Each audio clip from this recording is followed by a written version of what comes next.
Make an entrance to a base that is unbeatable, as long as you're not in creative mode.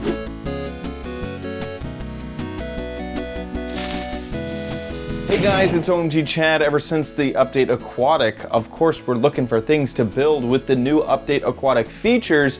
This one uses bubble columns in order to obstruct an entrance to a base, a secret building, something amazing. Let's check it out. So here we are inside of Minecraft, and this is my secret base. Okay, you may say that it's not so secretive because you can just see it. It's just sitting right there. But first, let's switch into game mode survival to show that this is no trick. Every time I try to enter my secret base, well, I can't. There is no way to actually get down there and get into the base. It's kind of frustrating to be honest. If I swim, try to get really close, man, come on. Well, that is because of the new bubble columns. I'm using these bubble columns to make sure to push people outside of the entrance. And also, if you happen to be inside the base, which you can kind of see the door, maybe right there, you'd be able to use these bubble columns to shoot yourself up to the surface. But without being able to get past that bubble column, I'm not getting into the base. So how do we solve that? Well, if I head... Hey, stop eating my grass, okay? I just cut it, okay? If we head down here, there is a little button. We're just going to go ahead and press that once, and that bubble column that it was pushing me out will now suck me down into my base where I have all of my goodies. Oh my gosh, look at that. Those sea lanterns, those are real useful. Well, now that I'm down here, I want to get back out. And I can't because of this. I can't swim. If you sneak, by the way, on top of these magma. Oh, get out of here! Oh my gosh! Lucky for me, those magma blocks are actually gonna kill that mob there. So it's also a mob killer. On top of that, oh, you didn't drop your trident. But if you don't sneak on top of these, you will take damage like I'm doing right there. So you do need to sneak whenever you're standing on top of those magma blocks. And if I try to swim, well, of course I can't because of the magma blocks. Just like how the bubble columns were pushing me up, well, now they are pulling me down. So how do we get rid of them? Well, obviously there's a big button on the side. We hit that button and magically the bubble column switches directions. Let's see if we can pick up that trident. Oh, no, we can't. Okay, and we are pushed back to the surface where we were before. So, pretty cool stuff with these bubble columns. Let me teach you how to make this exact design. Your first step is to build down to your base. Now, you can do this underwater like I had in the ocean just before. Or you can even do it on land. Because the bubble columns are so powerful, you can make sure to have your base just like on normal level with everything else, and they will make sure to not let anybody into your base. So you could also just do this right here on land, which I'm going to do.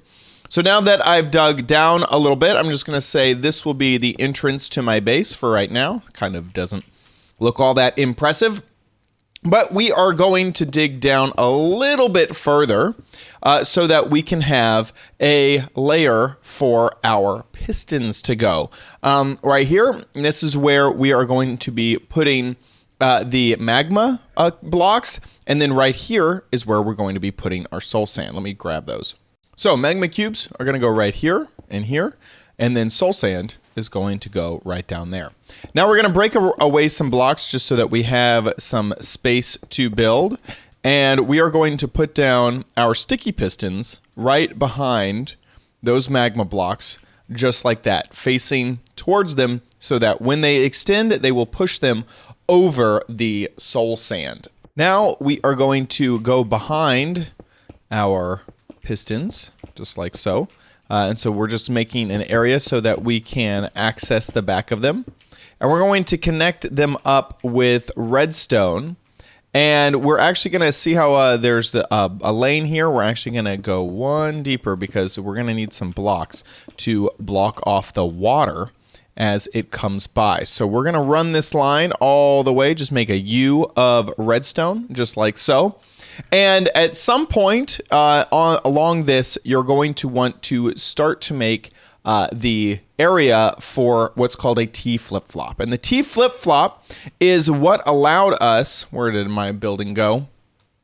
It allowed us to push a button here to control whether or not the bubbles were flowing, and also push a button down below to switch as well. And it doesn't matter how many times you push the button. Whenever you push the button, it does the opposite of whatever is going on right now. So it's basically like a lever, but you could have one anywhere. And whenever you push the button, it will do the opposite of what the redstone signal is doing right now. And just to show you kind of what the redstone back here looks like, for me, is I have a redstone line coming down here, and I'll teach you how to do this later. This is the device, the T flip-flop, that is switching that signal. So we have one signal from the button up there that's coming all the way down here, and then the redstone goes into this repeater. And then the button that is inside of my base, that redstone line comes here and then goes into this repeater again to activate the T flip-flop. And this can be really anywhere, and this is that U line over to our pistons that we had just made before. So we're going to go ahead and replicate this in our new base. So it doesn't really matter where you decide to add your input, but we're just going to throw it right here. And we're going to put down a repeater. That way we'll make sure to get a redstone line at the exact same time to all pistons, and we won't have any, because of only the 16 block of redstone limit, we won't have that limit, and this is nowhere close to that on either side. Now let's clear away some space to build our T flip-flop. Uh-oh, looks like we're falling into some sand over there. So we're just clearing away just a random amount of space here. We are going to have our line. This will be our input into our pistons over there. We're going to start that right here. And then let's say this will be our input into the T flip-flop. And so we're going to put that right there. So what we're going to want to do is take a dropper and put it facing to the side, just like this. And then another one facing up. And then you'll need a final facing into down, so down into the original one that you just put down. So actually just like this, there you go. So if we were to break this one, I'm just gonna do this just so you can see, there is the hopper is pointed into it just like that. So we'll reset that one down. There we go. So it should be facing into there. Finally, we're going to take a hopper and place it into that dropper right there.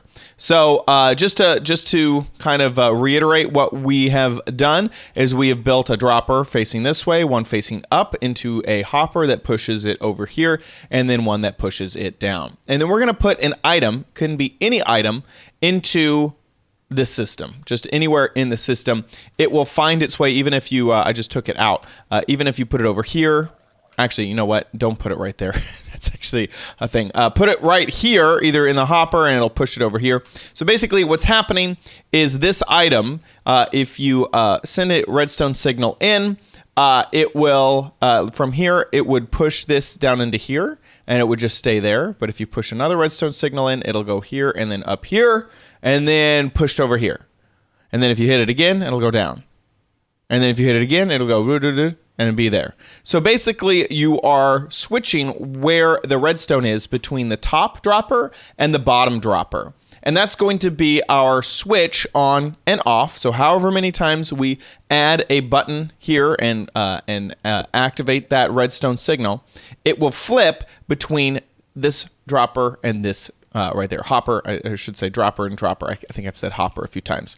So what we're going to do is we're just going to take a comparator and take it out of the bottom. So whenever there is any item down here in this dropper, whatever it's called, a dropper, then the comparator will turn on, and we can actually show you what that looks like right now. So let's put down a button, hit it. There we go. So now the comparator is on because there's an item in this bottom dropper.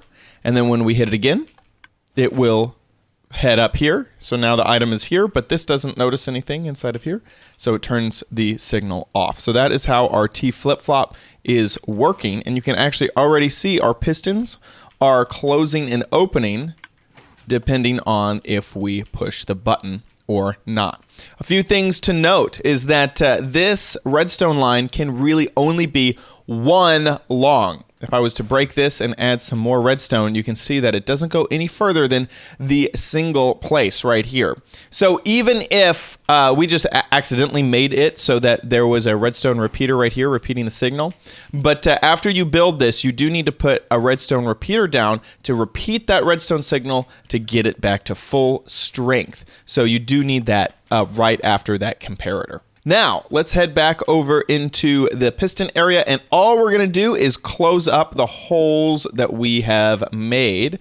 So we are just going to fill in all of this void right here, and there we go. Now, let's head to the top to place our button, our secret button, up above. So I'm just going to break out a ton of these. Uh-oh. We got some water here. Oh no, our secret entrance is going to be a little bit flooded right now. So back up at the top, we can see that we have our hole that is not filled with water. We have our magma cubes with blocks that are on pistons back there. We're going to fill that back in. And we have created a way to get back down to where our T flip-flop situation is. And remember, if you're building this yourself, you should be aware of where you're building your T flip-flop or where you want to hide your secret button. You can put that really anywhere as long as you can get a redstone line back to that T flip-flop. You're good to go. Just for demonstration purposes, we're going to be pretty simple here. We're just going to put a button like, say, right here. So we're going to need to get a redstone line down. Making a redstone line up is pretty easy. You normally just use torches to make it go up. But we are trying to go down, which is a little bit more difficult to pull off. So if we push this button right here, it will send a redstone signal all around. So it could be a redstone signal here or up here or even over here. So we're just going to pull from one of these, and this one right there looks like the best. Okay, so whenever we hit this button, that redstone is going to go off. We can kind of hide that right there. And we're going to use a technique, and let me build it off to the side so you can see it a little bit better. This is what we are building, is basically we have a button right here. It's a little hard to see because it's stone on stone, but we are going to push a button here, and it is going to activate all the way down the line. This button is turning off this torch, which turns off this redstone, which turns on this torch, which turns on this redstone, which turns off this torch, and so on. So we're basically using a really interesting mechanic to pull this off. It does take a little bit time to get down, and so you will have a little bit of a delay between when you push the button and the redstone actually activating. If you look closely what's going on, if this is our input button right here, then this is going to be our first torch, and then our redstone is going to go directly below it. So we're going to remove this block and set the redstone down. Then we can destroy this and this because we're going to want to put our torch right here, and then the block directly below it is going to be replaced with redstone, not a piston. And then we're going to try to put down our torch on the side of that. And so basically it looks as if you're almost jumping 2 blocks, but really you are actually only going down a single block for your redstone. So this block is being removed, and then redstone is being put onto it. So that's a kind of easier way to understand what's going on. So we're going to use that technique here. And so we're going to put down a torch right here.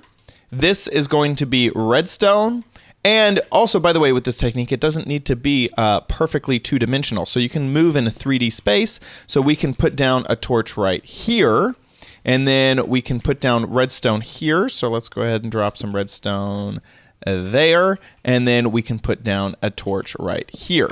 Now, we are going to run into a little bit of an issue with this setup because this torch is now always going to be on, and whenever we push this button, it will only just turn off. And we kind of want the opposite, where it's always going to be off until we hit the button, and then it will turn on. So what I'm going to do is rearrange this, and like I said, how we can make this in 3D space. So I'm going to move all of this around so that I can, oh no, and now we just got water into our build. Oh no, water and redstone don't mix. Okay, I may have to rebuild some stuff. Okay, so I've cleared out the water. And so just to show you what's going on is our button will turn on this, turn off this, turn on this, then turn off this, which will finally turn on this torch. So this is our redstone heading into the T flip-flop. So that is our secret redstone from the top of the world. So now we can build one inside of our base. So all I'm going to do is just dig a hole back and head down a bit, and so we can see the redstone that we did for our pistons. And what I'll do is make redstone head this direction into our area over here, and we'll have it connect. Oh no, we may have some more water. Ah! Okay. So all of that is done, and I'm running this redstone line right next to all of this, but if we take some solid blocks and just put them right there, then that won't be an issue. My button is going to be right here, so I'm just going to want some redstone to be right here, and also behind there on this block right there to connect up. So we're gonna put those down just to make this a little bit easier. You'll be able to see the button a bit better like that, and this should work. My redstone line was a little bit long, so I may need to repeat this in a few spots. There we go. Okay, so fix that. So now when we push the button, oh no. Okay, I'm having some really weird behavior. Basically, whenever the T flip-flop switches, it is going down into this dropper instead of this dropper. So I found a way to fix that is just to add a delay, and then the T flip-flop works as intended. So add a delay right here. I'm really not sure why it's doing that because I have remade the same thing right here without a delay, and it seems to work just fine. So I'm not sure what is going on in the build, or something is messing it up. I'm getting pranked, I swear. But anyway, if you have the same issue, that is a way to solve it. So now we can build our little wall right here. Right here, we're going to add some water in just a second, but before we do, we need to add a sign so that the water will not flow into this base. You only need to add it on the bottom right here. You don't need to add it up here. You can if you like the look for whatever reason. Now we need to go up to the top and add some water source blocks, which are pretty easy to do. All we need to do is just fill all 4 corners with water, just like this. And as you can see, we already have water flowing. This is in the downward motion, so it will suck us down into our base. Then we can push this button. The T flip-flop will work. And here, let me also add a little bit of light. There we go. And now we are pushed to the top, just like so. Now, if you are flying in creative mode flying, you will be able to get through this. Don't let that fool you. As long as you are in survival mode or not flying in creative, there is no way to get through the bubble column.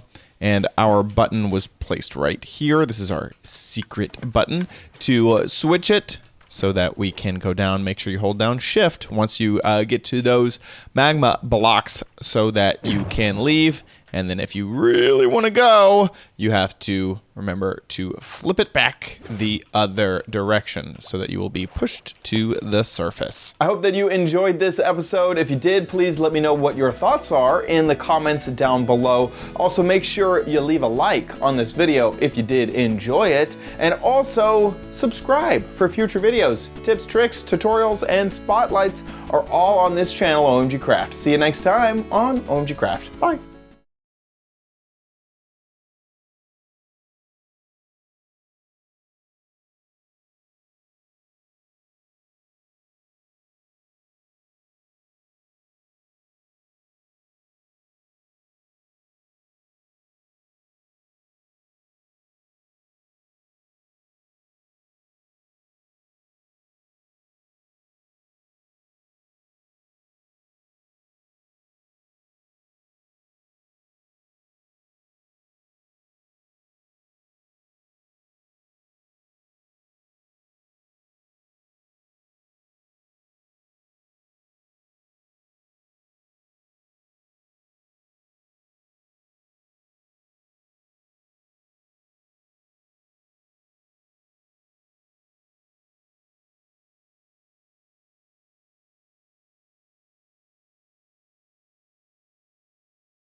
I hope that you enjoyed this episode. If you did, please let me know what your thoughts are in the comments down below. Also, make sure you leave a like on this video if you did enjoy it. And also, subscribe for future videos. Tips, tricks, tutorials, and spotlights are all on this channel, OMG Craft. See you next time on OMG Craft. Bye.